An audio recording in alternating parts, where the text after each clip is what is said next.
Ito yung cheesy pepperoni buche.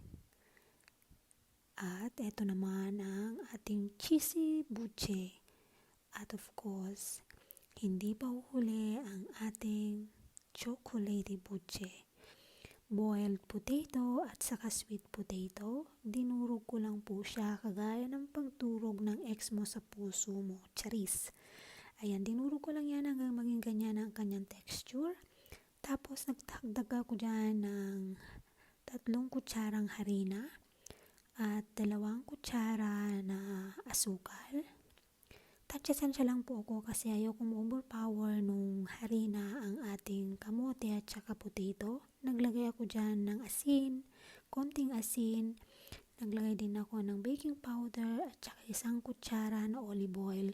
Minix ko lang po yan hanggang mag-well combine ang lahat ng ating mga ingredients. At katapos, naghanda ako dyan ng mozzarella, cheese, pepperoni at saka yung ating melted chocolate. At nagbilog lang po ako dyan ng ating mixture. Naglagay ako ng 1 pepperoni at saka cheese. At tinakpan ko kulan din yan ng binilog ko na mixture. Yan, para mas madali po siyang i-sealed yung ating mga palaman sa loob. Mas madali siyang isara. At hindi po maglabasan pag ng prinito. Ayan, yan ang ating unang ginawa. At pagkatapos, munod na ginawa ko naman ay ang chocolates. Yan, binalot ko rin po siya kagaya ng pagbalot ko dun sa isa.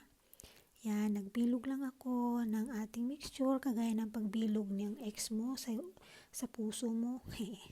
Biro lang. Yan, ganyan lang siya. Tapos i-sealed natin. Sealed lang natin para hindi lumabas ang kanyang mga palaman pag atin na siyang prinito. At yan, ikot-ikot mo lang yan hanggang para ma-seal siya ng maayos. At ang sumunod naman ay ating mozzarella cheese. Yan, binilog-bilog ko lang yan kagaya ng pagbilog ng ex mo sa'yo. Tapos naglagay ako ng cheese at pagkatapos sinilid ko din po siya ng ating nabilog na mixture. Low, medium fire po. Kulang prinito yan. Baka nagtataka kayo bakit ang liit ng aking palay.